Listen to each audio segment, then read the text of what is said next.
भाइयों, कभी सोचा है अगर मौत खुद तुमसे प्यार कर बैठे तो क्या करोगे? मैं राज नैनीताल के उसी बरगद के नीचे खड़ा हूँ जहाँ 3 दिन पहले मेरा दोस्त राजू गायब हुआ था और जहाँ एक यक्षिनी आज भी मेरा इंतज़ार कर रही है।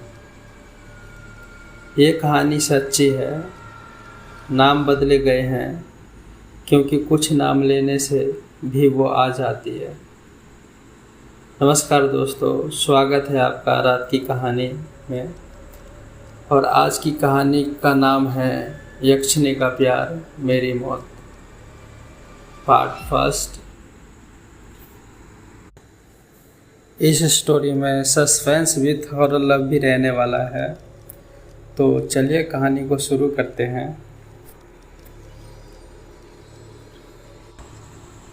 बात 3 महीने पुरानी है।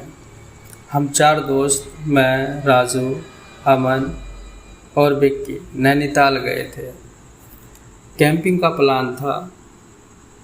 जगह थी भीमतल से 8 किलोमीटर अंदर जंगल में।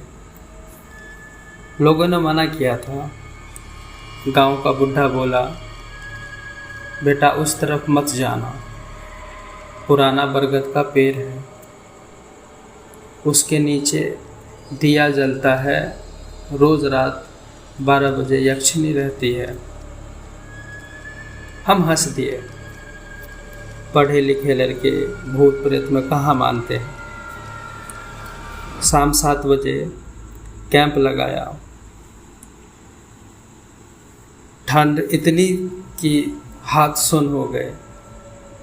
रात 11 बजे तक दारू, गिटार, मजाक चल रहा था। ठीक 12:05 पे झिंगुर चुप हो गए, एकदम सन्नाटा, और दूर बरगद की तरफ पायल की आवाज़, छन छन छन। तभी राजू बोला, देख के आता हूँ। हम रोके पर वो नशे में था। 10 मिनट बाद लौट आया, चेहरा सफ़ेद।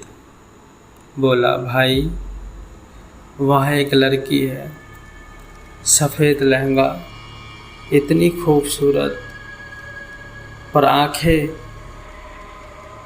आँखें अंगारे की तरह लाल। हम नहीं माने। अगली रात मैं खुद गया। बरगद 200 साल पुराना, जड़े ज़मीन से बाहर, और उसके नीचे मिट्टी का दिया जल रहा था, बिना तेल, बिना बत्ती के। पीछे से आवाज़ आई, राज। मेरा खून जम गया। नाम इसे कैसे पता? पलटा तो सामने वो थी, माया। बाल खुले, पाँव उल्टे, गले में सोने, पर चेहरा चांद जैसा। हंसी तो लगा जैसे दुनिया रुक गई। वो बोली, 200 साल से तुम्हारा इंतज़ार कर रही थी, तुम वापस आ गए। माया ने बताया, वो यक्षिनी है। 200 साल पहले राजा विक्रम की रानी थी। राजा को उससे प्यार था, पर राजपथ के लिए दूसरी शादी कर ली। माया ने विरोध किया तो जिंदा जला दिया इसी बरगद के नीचे। मरते वक्त उसने शराप दिया, मैं यक्षिनी बनकर लौटूंगी, हर जन्म में तुझसे प्यार करूंगी, और तू मुझसे दूर गया तो तुझे भी मार दूंगी और खुद भी मर जाऊंगी। राजा अगले जन्म में सैनिक बना। माया ने उसे पा लिया, पर वो डर गया, भाग गया। यक्षिनी ने उसका पूरा खानदान खत्म कर दिया। अब मैं राजा विक्रम का नया जन्म हूँ और माया 200 साल से मेरा इंतजार कर रही थी। उस रात के बाद मैं हर रात उस बरगद के पेड़ के पास जाता। माया खाना लाती, गरम रोटी, खीर और मेरे बाल सहलाती, खेलती। दुनिया में कोई तुमसे ज़्यादा प्यारा नहीं। मुझे भी उससे प्यार हो गया था। भाई,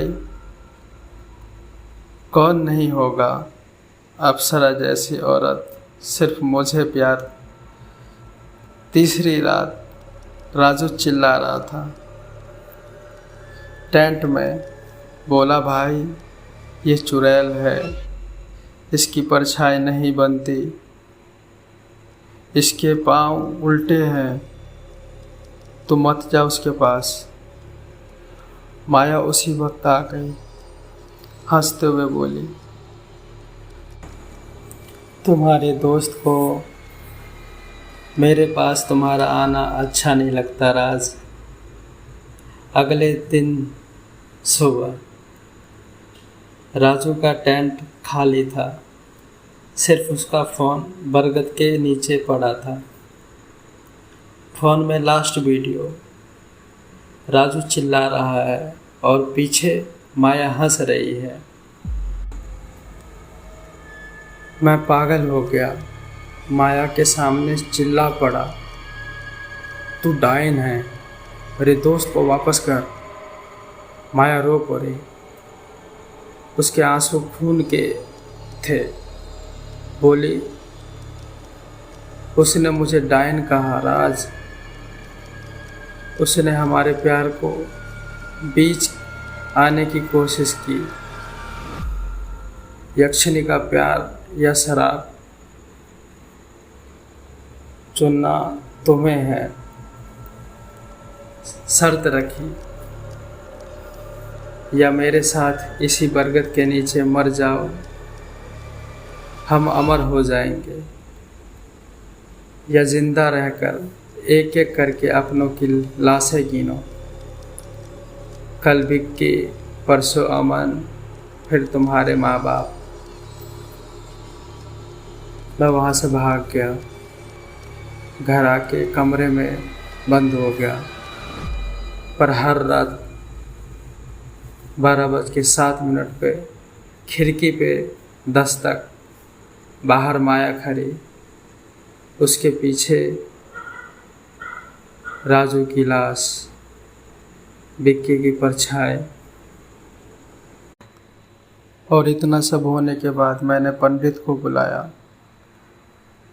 पंडित बोला, बेटा ये यक्षिनी का श्राप है, तोड़ने का एक ही रास्ता है, उसी बरगद के नीचे उसके सामने अपनी जान देनी होगी,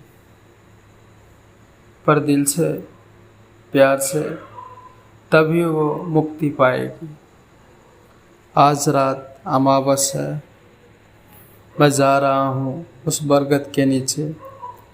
अगर मैं कल का वीडियो ना डाल पाऊँ तो समझ लेना यक्षिनी जीत गई और मैं। राज, आ गए तुम। भाइयों, पार्ट 2 चाहिए। अगर मैं ज़िंदा रहा तो कल कहानी का अंत बताऊंगा। बस 2000 कमेंट में मौत लिख दो, वरना रात की कहानी का ये